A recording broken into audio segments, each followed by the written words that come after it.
choosing of the 12. It was at this time that he went off to the mountain to pray. And he spent the whole night in prayer to God. And when day came, he called his disciples, and he chose 12 of them, whom he also named as apostles. Simon, whom he also named Peter, and Andrew his brother, and James and John, and Philip and Bartholomew, and Matthew and Thomas, James the son of Alphaeus, and Simon who was called the Zealot, Judas the son of James, and Judas Iscariot, who became a traitor. Lord, help us as we look at this account, as we try and glean from these verses what you would have us to know. Teach us today, Lord. Help us. Open our eyes. Let us see wonderful things from this your word. We pray this in Jesus' name. Amen.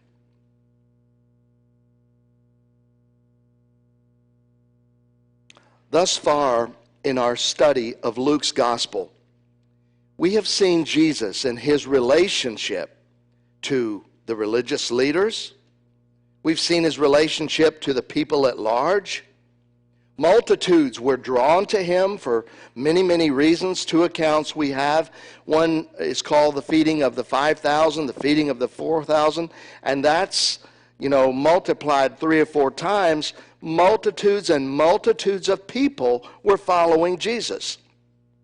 And then we think about the religious leaders, and we talked about that last time, how that they were trying to trap him. They were watching his every move. Last time we saw them in the wheat field, and they criticized Jesus and his disciples for taking wheat and rubbing it in their palms and thereby creating a threshing effect, and that's considered work. And so he accused them of working on the Sabbath, and then we see them a week later in the synagogue, and Jesus is healing this man's withered arm, and they find fault with that because it's on the Sabbath day. So we've seen up through these 6 chapters lots of details about Jesus and his relationship to people. Today, Luke introduces us to the relationship to these 12 men who would become the foundation of the church. Now, if you were in charge of choosing 12 men to create a foundation that would be eternal, that would span over 2,000 years at this point, you would want to be very careful, right? Who you choose. Why, certainly you would choose the brightest. Certainly you would choose those who are very creative. I mean, we got to have some creative people, right? Or you would choose the people with good, strong personalities, good families, and good histories behind them. When you look at what Jesus has to work with, what he chooses to work with, it's a different picture altogether. Now, I want you to notice the very beginning of our story this morning in verse 12. I want you to notice the first thing Jesus did before he chose the 12 men that would become the 12 disciples or 12 apostles. It was at this time that he went off to the mountain to pray. And he spent the whole night in prayer to God. Have you ever spent all night praying about something all night long? I have. January the 4th, my wife, her sudden cardiac arrest, and her being rushed to a critical care unit in Evansville, and there not having any short-term memory. You could answer her question, what happened, which she said 1,000,000 times that night. That's why I was awake all night, not really praying the whole night. But yes, I was praying, Lord, please let her have her memory back. But she kept asking. She didn't know. Her brain wouldn't let her know. And that night I'll never forget. She has no memory of it. But we'll never forget, and the nurses will never forget that night, praying all night in prayer. Lord, show mercy. Lord, may, and when you think about it, friends, when something like this happens, and some of you have had something like this to happen, you've lost a loved one, or you've been through the night in prayer with them in the hospital, and you know what it's like. Your heart is breaking. You're heavy. You're crying out to God for help and for strength, and you don't know how you're going to get through this. I remember thinking, what if Connie doesn't remember? And at that point, she didn't even know our daughter. And I know this, you've heard me say this before, but some of you haven't. What's going to happen? Well, I think that when Jesus was praying here all night, this is my opinion, because we're not told exactly what he was praying for. I don't think he was praying for wisdom in the right selection, because God had already chosen these men. We'll see that in a minute. I think his heart was so burdened and troubled and hurt over the fact that he's going to call these 12 men to step out of a comfortable life and to follow him. And most all of them, save one, would suffer martyrdom. I think Jesus, through this night, as he's getting himself prepared to call these 12 men to be his disciples and later apostles, I believe that Jesus prayed and cried through the night. I want you to look with me at John chapter 17, which is a portion of John's gospel that we call the high priestly prayer. And these were some of the last words that Jesus prayed, that we have record of, with his disciples or for his disciples. And in chapter 17, and this was just hours really before the cross, but beginning with verse 6, listen to his prayer to God. And I'm sure his prayer on this night before he chose the 12 was something similar. Verse 6, I have manifested your name to the men whom you gave me out of the world. They were yours. You gave them to me. They have kept your word. Now they have come to know that everything you have given me is from you. For the words which you gave me, I have given to them, and they received them and truly understood that I came forth from you, and they believe that you sent me. God, I ask on their behalf. I do not ask on behalf of the world, but on those you have given me, for they are yours. And all things that are mine are yours, and yours are mine, and I have been glorified in them. I am no longer in the world, and yet they themselves are in the world. And I come to you, Holy Father, keep them in your name, the name which you have given me, that they may be one even as we are. While I was with them, I was keeping them in your name, which you have given me. I guarded them, and not one of them perished, but the son of perdition, Judas Iscariot, that the scripture would be fulfilled. But now I come to you, and these things I speak in the world, so that they may have my joy made full in themselves. I've given them your word, and the world has hated them, because they are not of the world, even as I am not of the world. I do not ask you to take them out of the world, but to keep them from the evil one.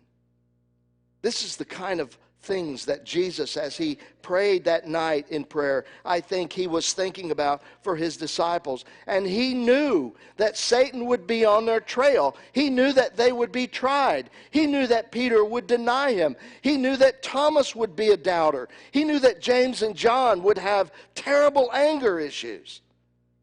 He knew all of these things, and he went to prayer on this behalf. This calling would forever change their lives and the lives of their family. And this, I believe, is what Jesus prayed for. When I think about a calling, Some of you don't know my experience of coming to know that God wanted me to become a pastor. I've been here now for almost 28 years. But before that, I actually became a pastor when I was about 18 years old. And my life was not going in the church direction. I was going absolutely opposite of the church direction. Many of you might think, and I was raised in a very fine Christian home. I got every benefit that you could get from learning about God and the Bible and church. But a time came in my life when I took a different direction, and I took a job that I was good at and started rising in the company. And the owners of the company was taking me in on training, and in 2 years I would have my own store, and I had my career made for me. And I can't tell you what happened to turn me around from that, because I was making a very good living, doing what I love to do, but something changed. Something in my heart changed. And as I began to look at the other people that I work with, the managers, and how their lives were so full of the world and all that the world had to offer, something inside of me just says, is this where I'm headed? And I don't know, God began doing a work in my heart, changing my disposition. And I actually became dissatisfied with the thing that I really, really loved. And I remember I had to open the store every Sunday, and I had to close the store every Sunday night. So I had no opportunity to come at least on Sunday to worship. That began to bother me. I don't want my life to be this way. So I then took a risky step and said to the owners, I said, I've got to go to church. I've just got to worship. And they said, well, we can give you a week off a month, and you'll have that same week off every month. And I remember being so happy about that. And I remember going back to our church and how it felt. Something, friends, was different. Something about the sermon was different. Something about being there was different. And it wasn't enough. And so I went back to them and I said, 1 week out of the month, it's not enough for me. I got to have worship. And so one thing led to another, and I began to see it very clearly. God was calling, and his call was a quiet, still, but it was a changing of my desire. I was no longer being forced to come, manipulated to come, but I, for the first time, was desiring with my whole heart to learn about God. I couldn't get enough. And I remember, Rhonda, you're back there. Rhonda was one of the little ones. I believe she was ever this tall, but she was one of the little ones in that church, and I've always been somewhat musical, and I thought, well, there's a lot of kids here. So I started working with the little children, and we called it the Crown Choir. I was so proud of that. And we came together, and I don't know, maybe there were 10 of them. Maybe there were more. I see a whole pew full of them. And we started meeting and practicing and singing in church. And then the pastor approached me one day, and he said, would you like to do Wednesday night's devotional? And I thought, ooh, that's a little step up from leading a children's choir. I don't know. And I studied all week and all week and all week and all week, and I had 6 pages of notes, and I got up there, and in 5 minutes, I was through. Now, some of you might have stage fright or speaking in front of public fright, that type of thing. A lot of people have. I had it, still have it. I'm still nervous. I'm nervous right now. I'm never comfortable, always just perfectly comfortable. It's just not the way I'm wired, I guess. But what I'm trying to get you to see is something happened as God started his call. It wasn't neon lights in the sky, and I basically knew that I needed another line of work so that I could attend worship. that took place. And driving home one night from that job, I knew it. I knew it. I don't know how I knew it. But I remember a smile coming on my face, thinking, I've got to get schooling. I've got to get trained. This little church took me in Slaughters. They met every other Sunday. There were about 10 of them. And they said, would you come and just do our Sunday thing every other week? And I said, I haven't studied the Bible. I don't know anything. Well, we know, but would you study during the week and come? And so I did. And it just happened and developed and happened and developed. And then I realized that I was there 3 years and I wanted more. I wanted the Bible. I wanted to study the text and get the tools that I needed. And friends, listen, I am a below average student. I avoided any class in high school that was hard. Foreign languages? Oh, no. And I don't know how, but I figured out a way to graduate without them. And I did. And when I got thinking about my future, once again, my disposition changed. God did something inside that gave me such a hunger to learn that I couldn't put it down. And I never will forget going up to my Greek professor and saying, Doc, I'm not a very good student, but I want this so bad. And he said, you sign up for my class and I'll get you through. Boy, now that was a confidence I needed. And so I signed up for his class, and in 4 years later, I graduated with a degree in that class. That's just ridiculous that God could do that for me. Friends, that's what we're looking at here in the calling of these disciples. And as we look at this, and I wanted you to hear this story, some of you that don't know how that a preacher becomes a preacher. It's not just something you decide, oh, I'd like to stand up in front of people and get shot at a bunch of times. No. It's something that God just stirs in the heart. And maybe God's stirring somebody's heart today. I don't know. Never know what God's up to. But Jesus, as he talked about his disciples, in Mark 3:14, he said this. He says, I want to be with them. So Jesus, first of all, we knew, had a relationship with these men. He wanted to become friends with them. He wanted to be with them.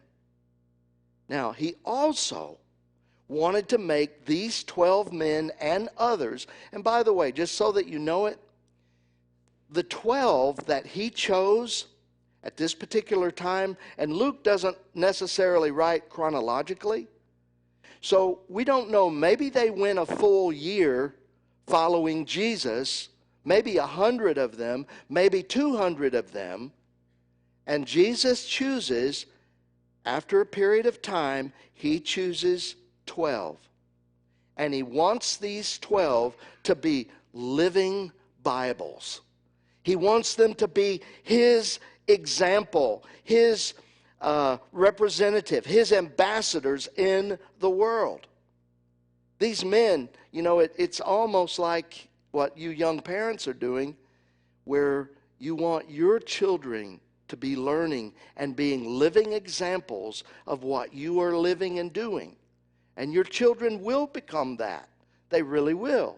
They'll watch you, they'll follow you, they'll imitate you, they'll learn the good things and the bad things. And I hate that.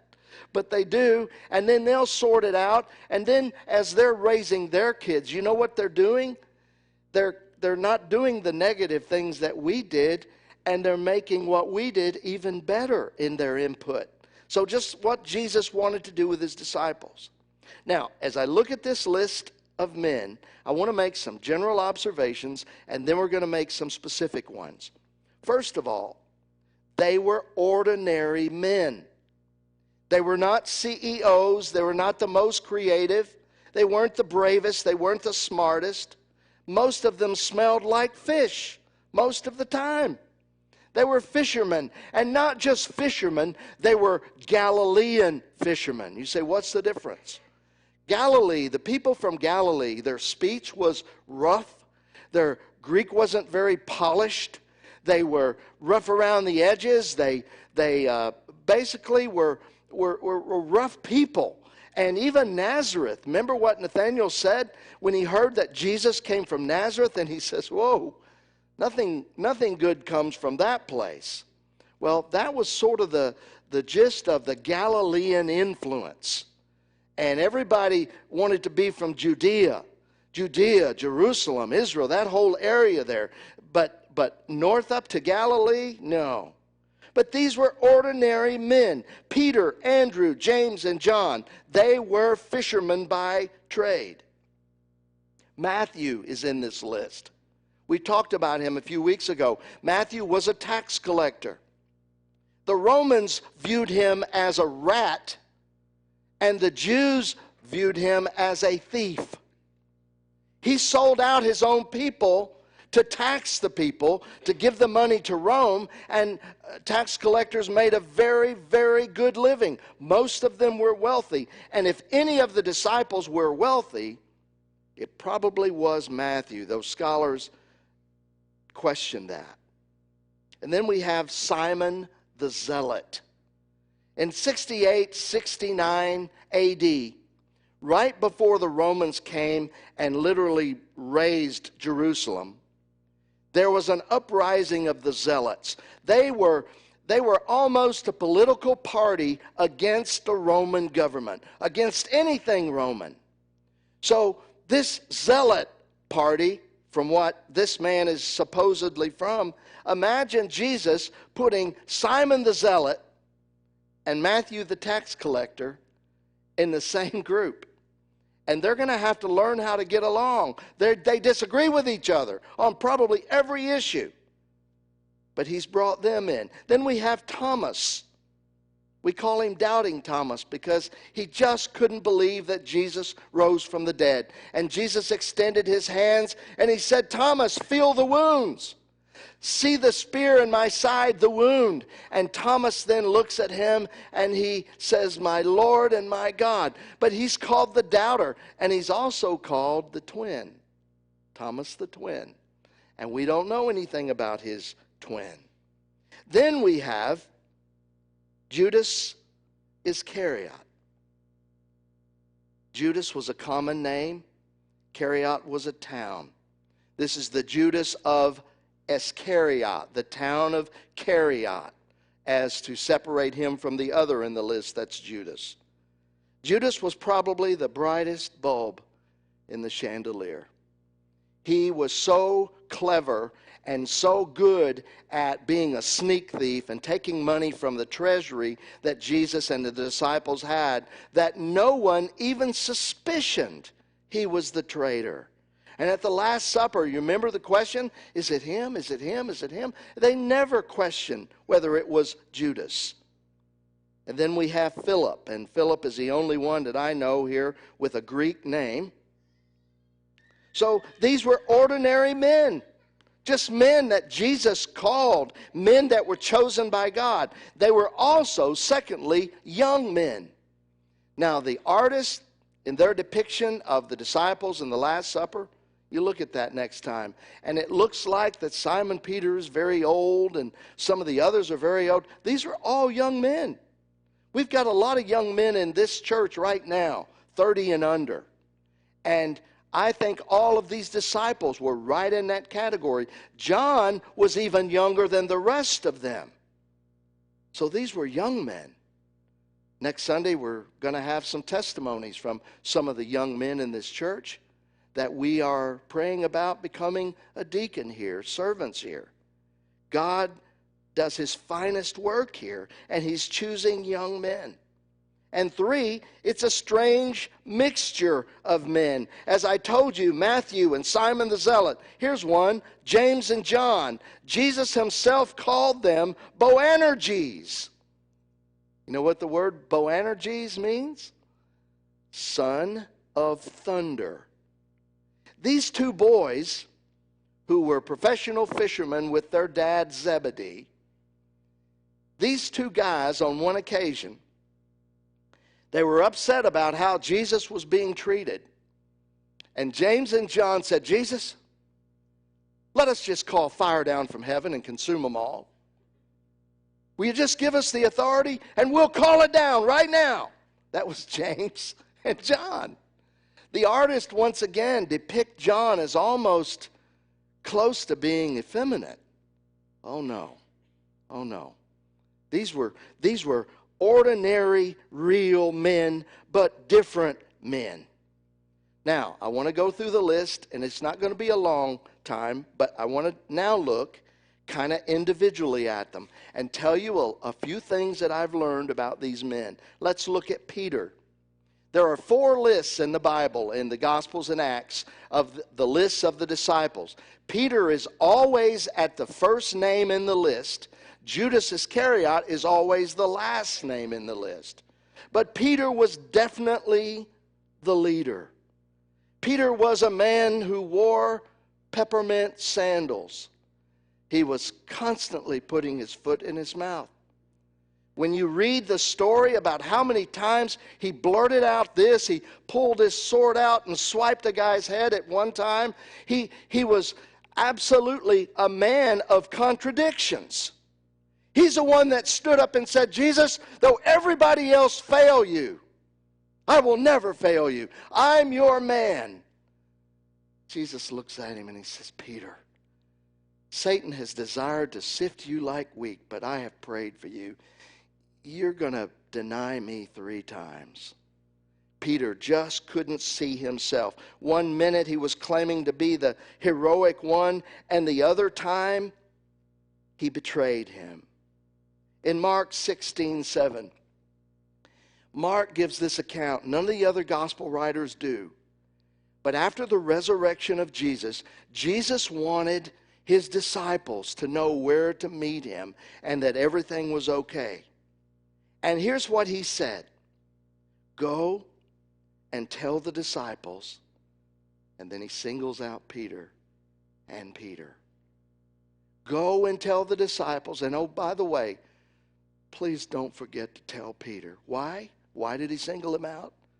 Because the last time Peter and Jesus met eye to eye, it was in the garden when he denied him. And denied him 3 times. And Peter was crushed. Matter of fact, in John 20, when they ran to the tomb, John outran Peter, but not because he was faster. Peter had a guilty heart. And he really needed Jesus to tell him that it's okay. Now, Peter is an example of what I call a strong personality. When I came to this church in 1989, we had a few of those in our church. And those strong personalities are the kind of men, Larry, as you kind of know, some of the rest of you might know, Bob, you know, they like to kind of run things in what we call the business meeting of the church. And I remember many, many times my heart just being so broken over the fact that a strong personality would stand and say, I'm against it. I'm against it. I don't care how cheap it is. I'm against it. And just the strong, and everybody would go, oh, well, we're against it too.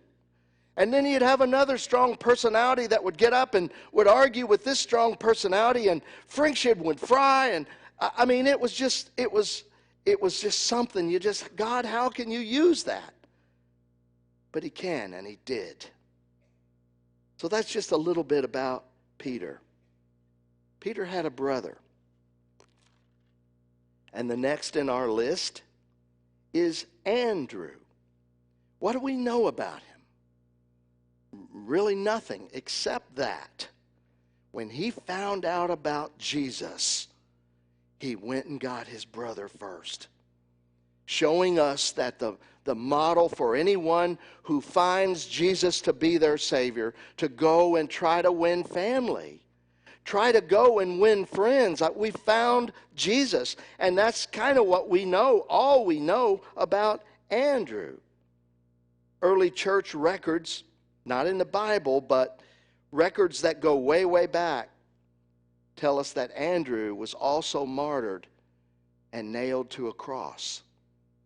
So once again, like I told you, Jesus spending the night in prayer, I think he's already hurting for these guys that are going to go through a tough time.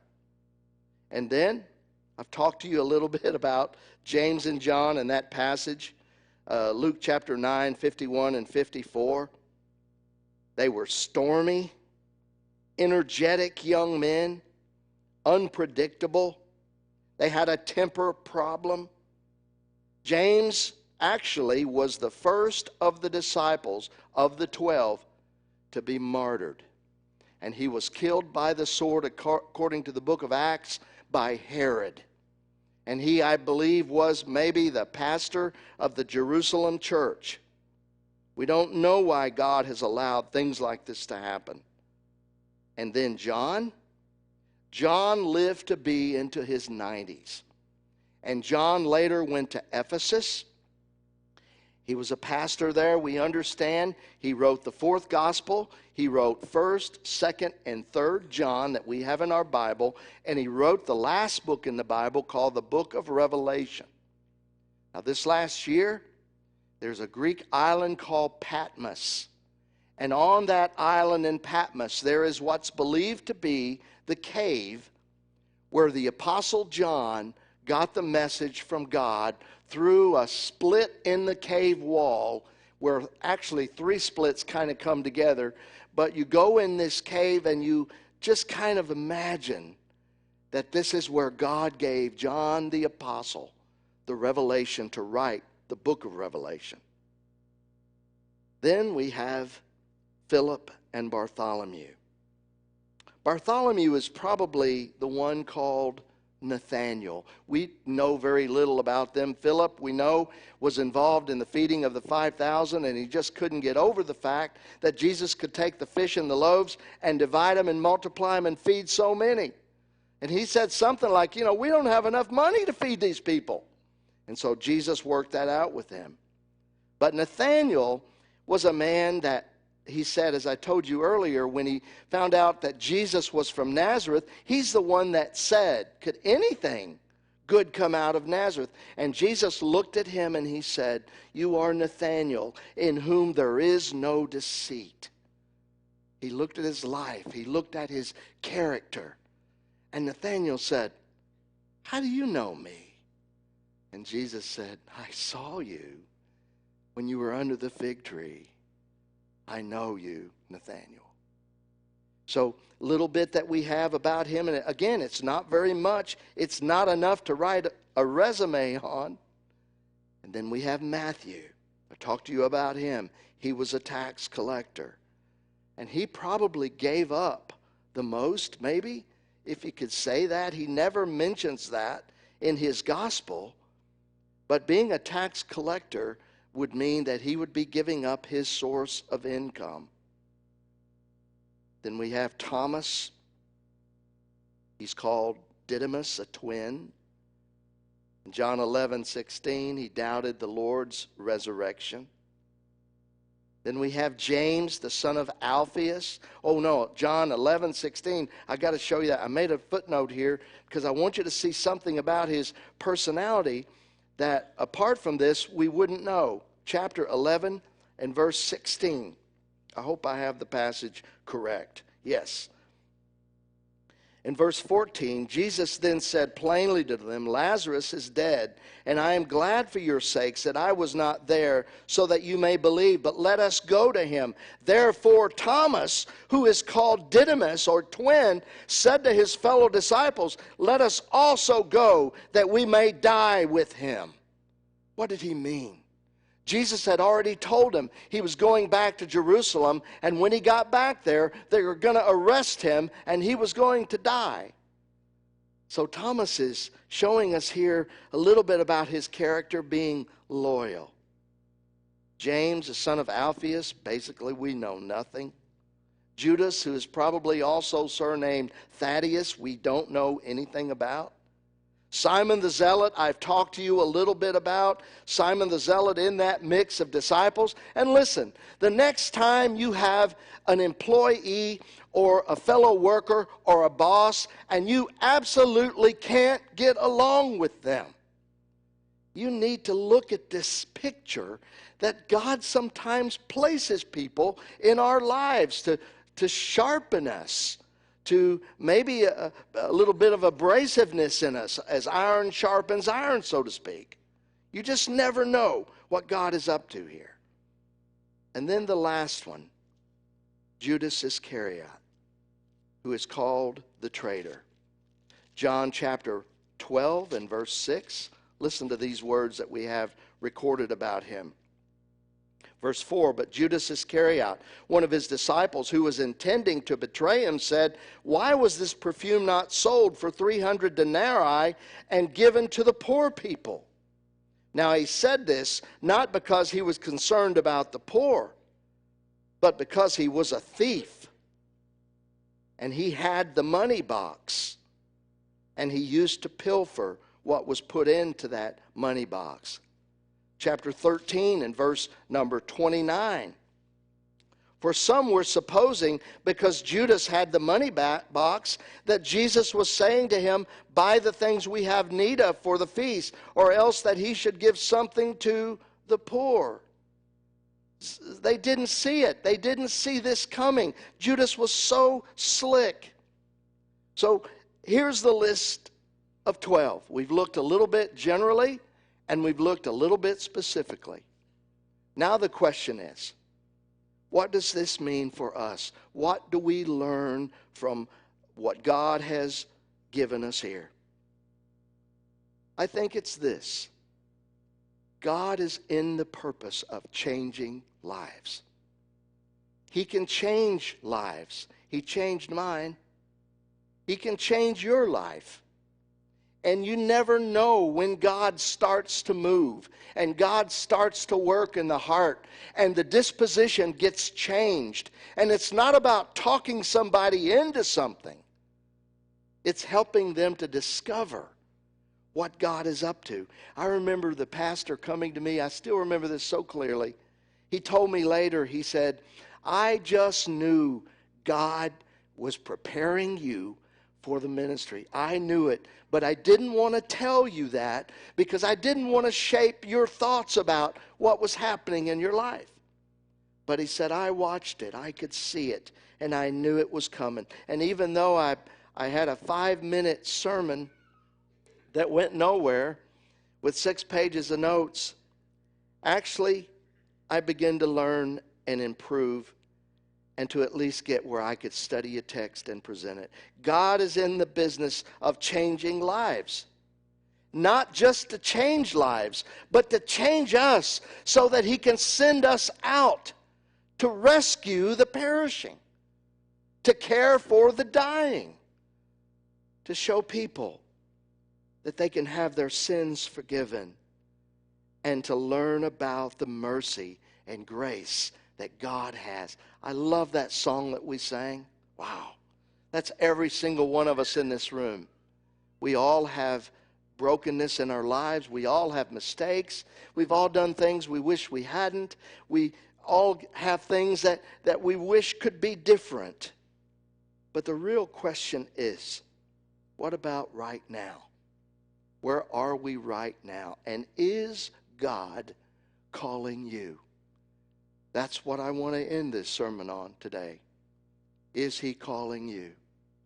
Christian, he may be calling you to step up, to get out of the nursery and start serving and being a Christ follower that serves. Maybe you've been coming a lot of time and you've been coming and you're just being served. Maybe he wants you to step up and mature and grow. Maybe he's telling some of us that he does have a plan and purpose. And I tell you what, that little child that you're raising, you never know what God has in store for them. And you think about that. And grandparents, as you try and work with your kids and shaping their kids and doing all the things that grandparenting do, our work is never through trying to shape and make our children know more about God. So as we listen to this quiet music, is God calling you? And if He is, right where you are, in the quietness of this moment, tell Him. Respond to Him. Say, Jesus, I don't know what you're asking of me, but I give you my heart. Show me what you want me to do.